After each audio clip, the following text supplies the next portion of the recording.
Hello and welcome back. In today's video, we are going to solve steady state one-dimensional slab with uniform volumetric heat generation. In the last video, we started with a steady state one-dimensional heat problem with Dirichlet boundary condition, which means boundary condition is at the two ends of the block were known, or two ends of the rod were constant and were known. So we had to find the temperature distribution and the heat flux and all that. Now we are moving one step ahead, so we will be having same steady state problem, uh, and in this problem we will use a slab rectangular block a cylinder instead of cylindrical rod, and we will be having uniform volumetric heat generation. So inside the block there is heat continuously being generated uniformly throughout its volume. So we will what we will find is we'll find two things. One, we'll find temperature distribution. One thing we'll find temperature distribution, and another thing we'll find flux in x direction. We'll consider block this block will be made as a three-dimensional geometry, but we'll focus only on heat transfer in one dimension. So let us start.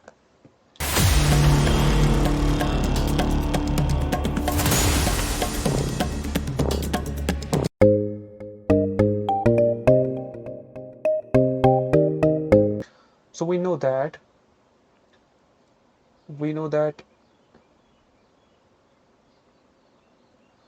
the conduction heat equation, general conduction heat equation, is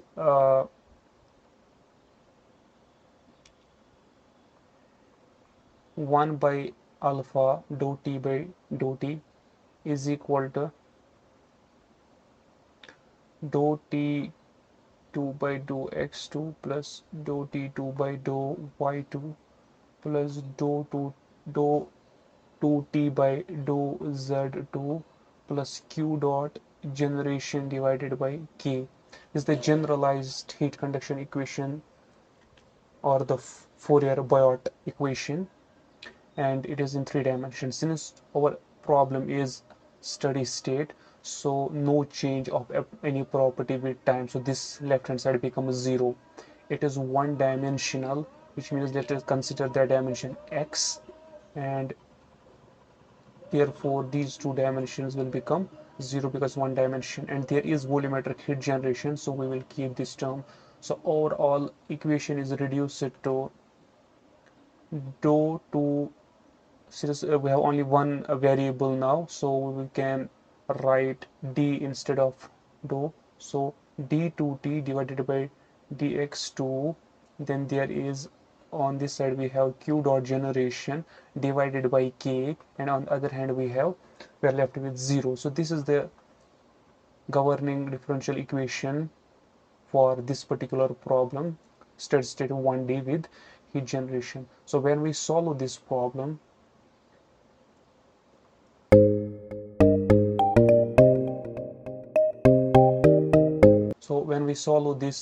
differential equation, what we get is temperature distribution in such a geometry is given by q dot generation divided by 2k x L minus x.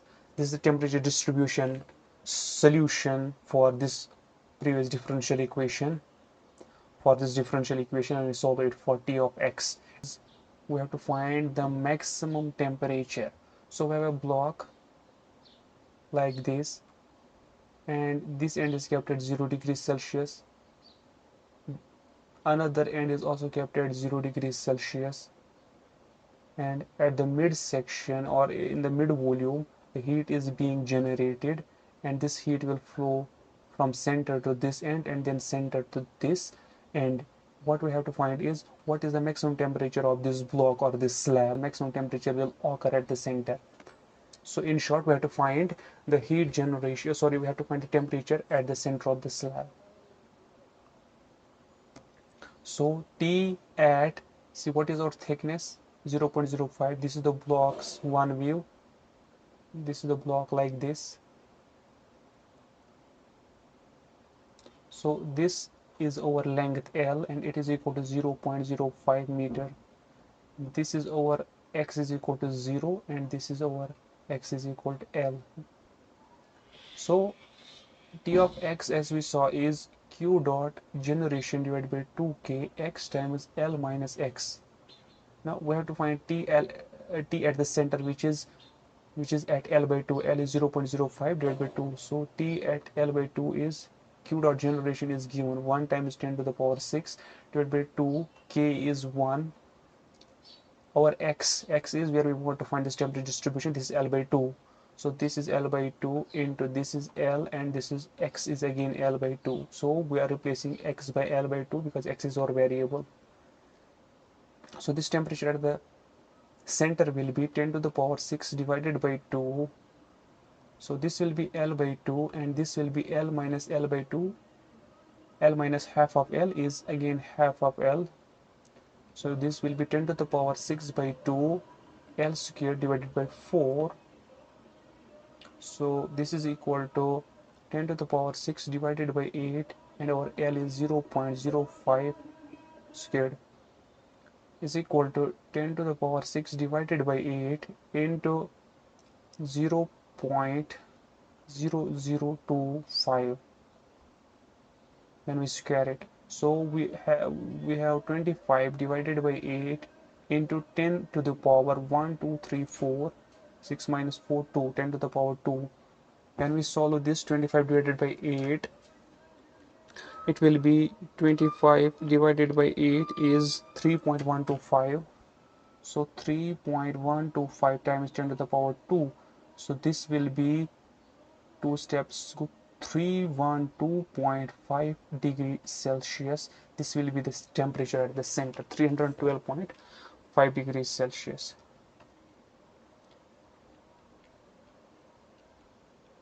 At the center. Now we'll find the heat flux. Heat flux is minus Q by K.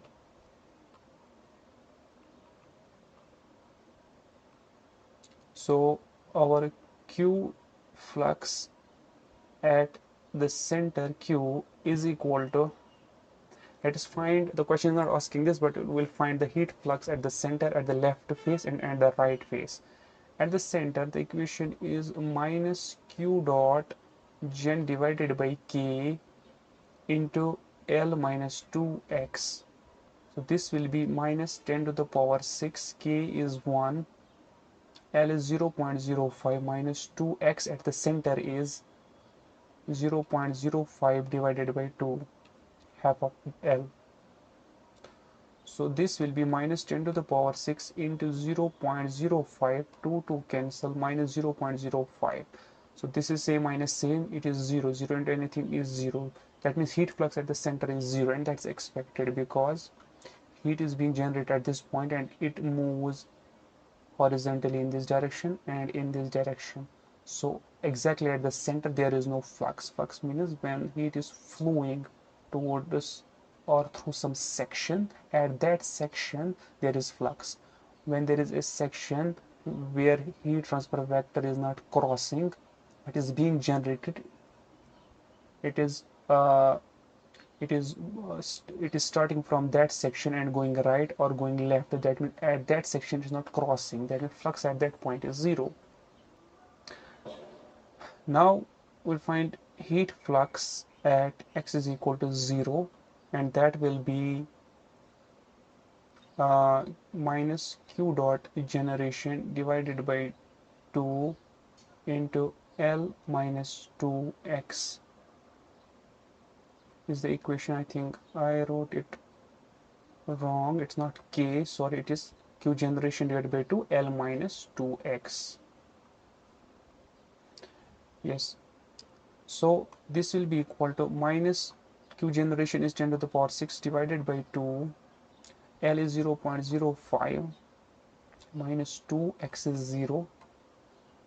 So this is minus 10 to the power 6 divided by 2, and this term becomes 0. We have 0.05.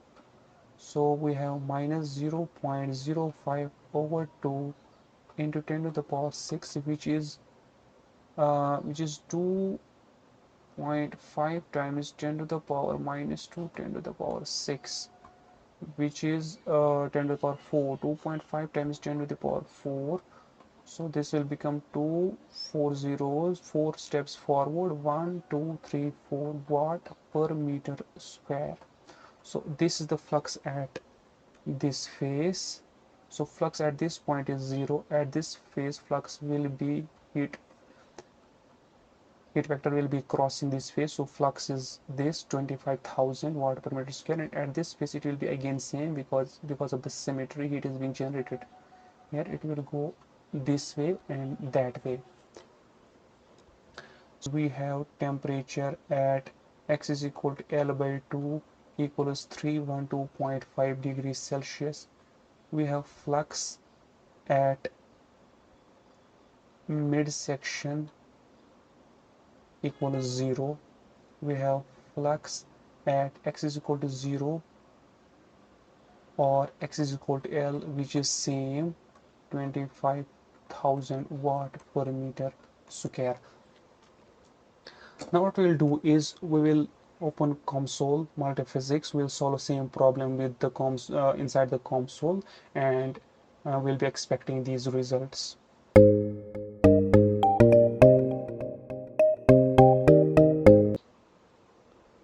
So we have started the COMSOL. We'll click Model Wizard, then three-dimensional geometry, heat transfer in solidus, and study. Since it's a stationary steady state, so we'll choose stationary.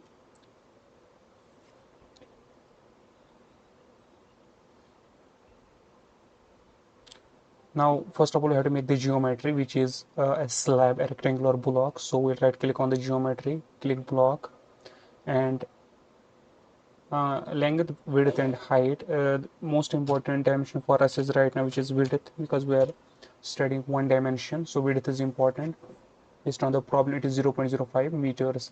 So rest will keep 1 meter, and 1 meter doesn't matter, and we will keep the coordinate system centered. Now this is our block.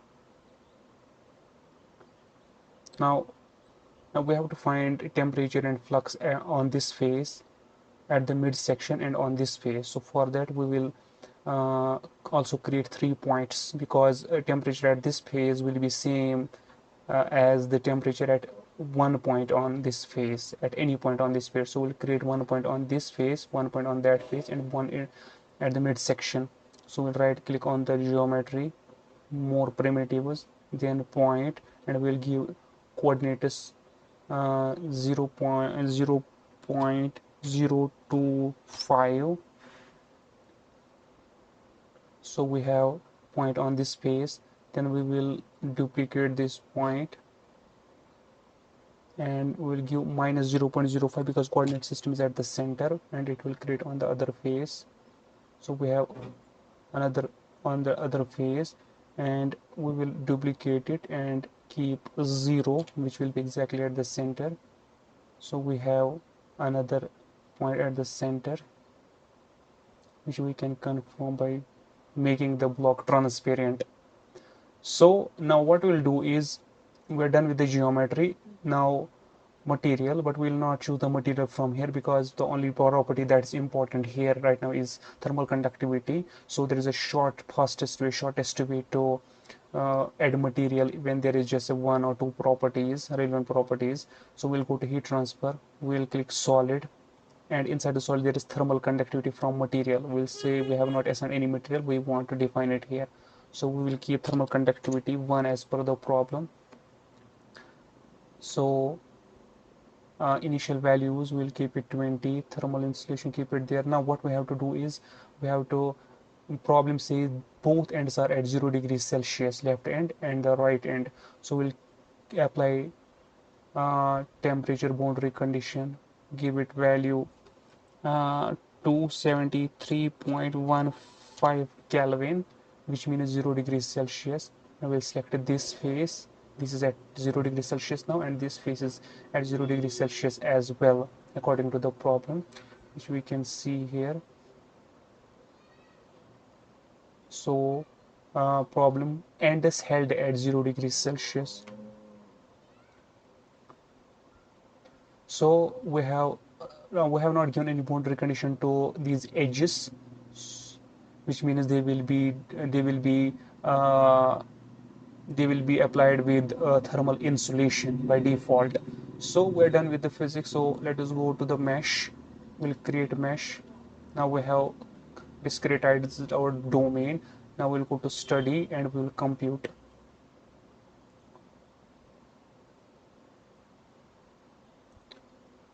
We have computed it, and we have definitely made some problem. Yes, and that problem is we have not applied the boundary condition.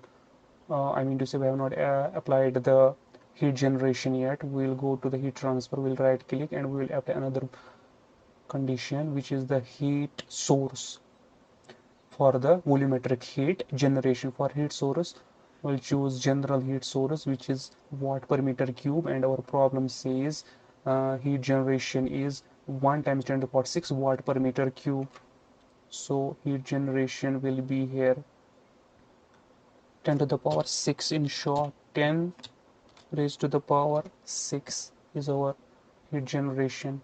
So, and we have to select, so we'll select entire domain. So entire domain is applied with heat source, which means inside the slab, heat gets generated at a rate of 10 to the power 6 watts per meter cube. Now our problem is completed. We'll mesh it again, which is not actually necessary. So go to study, we'll compute. Now we have our solution. We can make it elegant from here. We can change the heat camera light to rainbow, and we can change units from Kelvin to degrees Celsius, and we can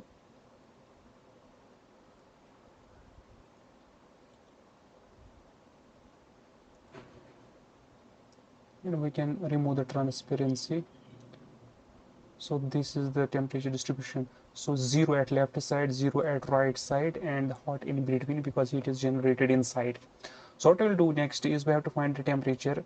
We have to find the temperature at the midsection. So we'll go to derived values. All the data is here. We derive it. We have to find a value at point. So point evaluation. We will choose the point. We will choose the point, and that point is, first of all, we'll choose point at the center, uh, which is over this very point, center point here.